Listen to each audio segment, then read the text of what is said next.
Yes, good morning class. Welcome to online class. Today we will read lesson The Story of Village Palampur, जो कि हमारी economics की book का first chapter है. ठीक है, तो आज हम इसकी नोट मेकिंग करेंगे, यानी कि इस लेसन का हम क्या करेंगे, नोट्स बनाएंगे. स्टार्टिंग होती है विलेज पालमपुर से. फर्स्ट हेडिंग है आपका विलेज पालमपुर, पालमपुर गांव. तो पालमपुर क्या है? Palampur is a small village having about 450 families. यानी कि पालमपुर एक छोटा सा गांव है जिसके अंदर 450 परिवार हैं. It is 3 km away from Raiganj, और यह 3 किलोमीटर रायगंज से दूर है. यानी कि इससे 3 किलोमीटर दूर पे एक रायगंज है, जो कि क्या है, रायगंज नाम का एक बड़ा गांव है. ठीक है, it is 3 kilometre away from Raiganj, a big village, जो कि एक बड़ा गांव है. Shahpur is the nearest town to the village. Shahpur क्या है? वो नियरेस्ट टाउन है विलेज का. ठीक है, वो क्या है? नियरेस्ट टाउन है विलेज का. Next, main production activities.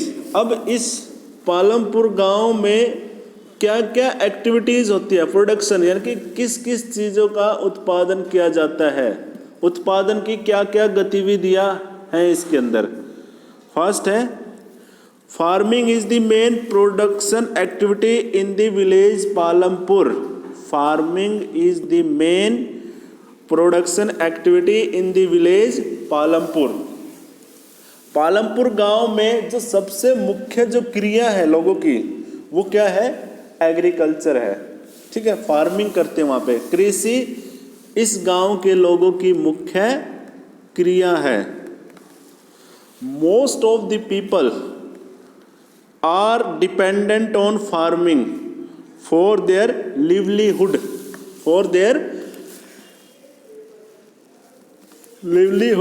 यानी कि ज़्यादातर गांव के जो लोग हैं वो डिपेंडेंट है किसके ऊपर? कृषि के ऊपर, अपनी आजीविका को लेके. गांव के ज़्यादातर लोग कृषि के ऊपर निर्भर है अपनी आजीविका को लेकर. यानी कि उनकी आजीविका उसके ऊपर डिपेंड कर रही है, कृषि के ऊपर. ठीक है, वैसे भी आपने भी देखा हो गाँव में ज़्यादातर लोग, जो मोस्टली गाँव के जो लोग होते हैं ना, 90% वो फार्मिंग के ऊपर ही डिपेंडेंट होते हैं. डायरेक्टली और इनडायरेक्टली उनके ऊपर ही डिपेंडेंट होते हैं. ऐसा ही ये गांव है Palampur. Non farming activities such as dairy. तो यहाँ पे नॉन फार्मिंग एक्टिविटी भी होती है. कुछ ऐसी एक्टिविटी है जो गैर कृषि है. उसमें नंबर 1 तो क्या है? डेयरी. सेकंड है small scale manufacturing. For example activities of viewers and potters etcetera. छोटे स्तर की यानी कि लघु कुटीर उद्योग. मैन्युफैक्चरिंग का मतलब क्या है? उद्योग, फैक्ट्री. छोटे स्तर की वहाँ पे क्या है? फैक्ट्री है, जिसके अंदर क्या एक्टिविटी होती है? Weavers and potters. और वहाँ पे कुछ वीवर्स हैं, बुनकर हैं, कपड़ा बुनने वाले भी इस गाँव में, और कुछ पोटर हैं, मिट्टी के बर्तन बनाने वाले भी हैं. ये एक्टिविटी भी हो रही है वहाँ पे नॉन फार्मिंग की. डेयरी कर रखी है और ये कर रखा है. और क्या है आगे? ट्रांसपोर्ट. कुछ ने ट्रांसपोर्ट का भी काम कर रखा, परिवहन का. यानी कि उनकी बुकिंग पे गाड़ियाँ वगैरह लगा रखी कुछ लोगों ने, etcetera. Are carried out on a limited scale. Are carried out on a limited scale. तो ये जो नॉन यानी कि गैर कृषि गतिविधियां है गांव के अंदर, वो भी की जा रही है वहाँ पे. क्या क्या किया जा रहा है वहाँ पे? किया जा रहा है लोगों के द्वारा डेयरी. कुछ लोगों ने वहाँ पे डेयरी खोल रखी है, कुछ ने वहाँ पे छोटे स्तर की अपनी फैक्ट्री लगा रखी गांव के अंदर ही, घरों के अंदर ही. जैसे कि किसी ने वहाँ पे एक्टिविटी कर रखे वीविंग की, किसी ने अपने कपड़े बुनने की फैक्ट्री लगा रखी, किसी ने बर्तन बनाने की, किसी ने ट्रांसपोर्ट की, मिट्टी के बर्तन बनाने की, किसी ने ट्रांसपोर्ट के लिए लगा रखा. तो ये सब कुछ वहाँ पे हो रहा है। ये है हमारे यहाँ पे नॉन फार्मिंग एक्टिविटी। नेक्स्ट है फैक्टर्स ऑफ प्रोडक्शन और requirement for production of goods and services. अगला है उत्पादन के फैक्टर्स ऑफ प्रोडक्शन, यानी कि उत्पादन के कारक, यानी कि उत्पादन में क्या क्या चीजें उपयोग की जा रही है, या इसको हम ये भी कह सकते हैं requirements for production of goods and services, यानी कि वस्तुओं और सेवाओं के उत्पादन के लिए क्या क्या चीजें आवश्यक है, ठीक है, वो बताएंगे इसमें। Land, labour and capital R the basic requirement for production of goods and services. Land means यानी कि भूमि, लेबर मीन्स मजदूर, एंड कैपिटल मीन्स पूंजी यानी कि पैसा। ये तीनों चीजें क्या है, ये है बेसिक रिक्वायरमेंट। ये क्या है, सबसे ज़्यादा कह सकते हैं इसको मूलभूत आवश्यकता है किसी भी वस्तु का उत्पादन करने के लिए या कोई भी सेवा देने के लिए। ये तीनों चीजें इसके अंदर बेसिक है। Which are popularly known as factor of production, और इनको ही बोला जाता है फैक्टर ऑफ प्रोडक्शन, यानी कि उत्पादन के कारक। इनको ही उत्पादन के कारक कहा जाता है, ठीक है। Land includes all free gifts of nature. देखो लैंड के अंदर क्या क्या आता है, जो हमें प्रकृति से फ्री मिला है, all free gifts of nature, जो नेचर के द्वारा हमें फ्री में मिला हुआ है उसे ही हम बोलेंगे, वो चीजें लैंड के अंदर आएगी। फॉर एग्जाम्पल सॉइल, मिट्टी है, वो भी तो लैंड के अंदर आते हैं। मिट्टी अच्छी है तो वहां पे खेती अच्छी हो रही है हमारी, है ना। वाटर, पानी भी।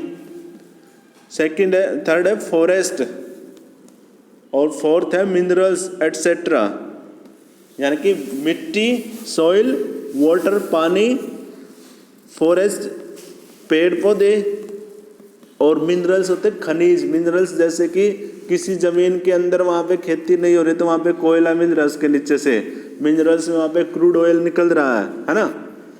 आयरन ओर्स निकल रहे हैं, मेटल के ओर्स निकल रहे हैं मिट्टी के अंदर से, तो वो मिनरल्स हो गए, है ना। और भी बहुत सारी चीजें निकलती हैं वो मिनरल्स में आती है, तो वो भी तो प्रकृति से ही मिले हुए गिफ्ट है ना। तो लैंड के अंदर ये सारी चीजें आती है। कहीं आप ये समझो कि भाई लैंड में तो सिर्फ यही आता है कि जहाँ पे हम खेती करते हैं बस वही भूमि है और वही हमें सब कुछ दे रही है, वो नहीं होता। ऐसी जमीनें भी है जो बिल्कुल बंजर है, वहाँ से भी तो खनिज निकल रहा है। अब राजस्थान में देखो रेगिस्तान है, प्रोडक्शन तो कुछ होता नहीं, खेती तो होती नहीं, लेकिन वो मिनरल्स तो दे रही वहाँ से, समझे ना। वहाँ से चट्टाने, ये पत्थर वगैरह निकलते हैं, है ना। तो मिनरल्स तो काफ़ी निकलते हैं ना, वो भी तो काम आते हैं, वो भी तो प्रकृति का गिफ्ट है, वो भी तो फैक्टर ऑफ प्रोडक्शन है।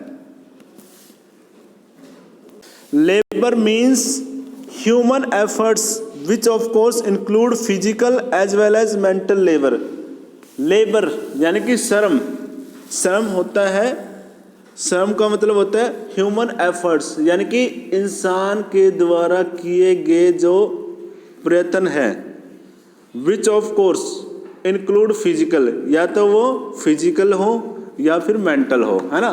फिजिकल तो जैसे कोई भी आप मजदूर है जो फिजिकली काम कर रहा है जाके, ठीक है ना, किसी भी इंडस्ट्री में जाके फिजिकली काम कर रहा है, लेबर का काम कर रहा है, वो भी लेबर है।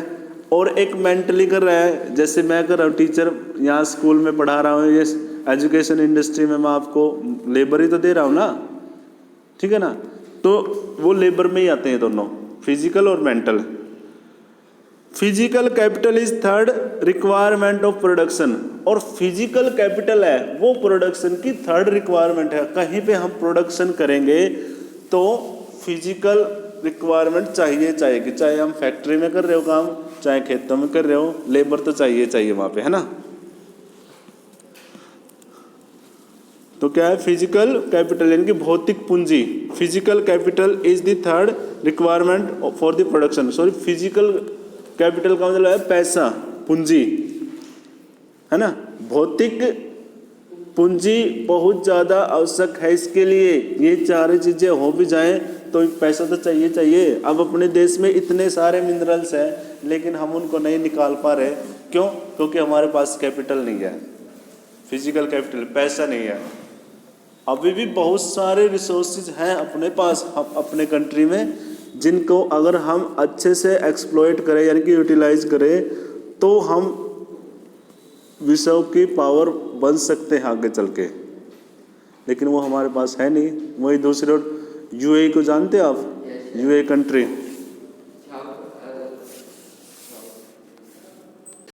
हाँ जी। Physical capital include fixed capital, tools, machines, building etcetera. यानी कि भौतिक पूंजी के अंदर क्या होता है, जो फिक्स्ड कैपिटल यानी कि निश्चित पूंजी होती है जिसके अंदर टूल आते हैं, मशीन आती है, बिल्डिंग आती है। And raw material such as seeds of farmers, yarn for the weavers. और वहीं जो रॉ मटेरियल होता है यानी कि कच्चा माल होता है, जैसे कि किसानों के द्वारा सीड्स यानी कि बीजों का उपयोग किया गया, और यार्न फॉर द वीवर्स, और एक बुनकर कपड़ा बनाने वाले के पास जो धागा होता है वो क्या होता है, उसका रॉ मटेरियल होता है। ठीक है, तो ये हो गया आज हमारा village Palampur, main production activity और फैक्टर्स ऑफ प्रोडक्शन।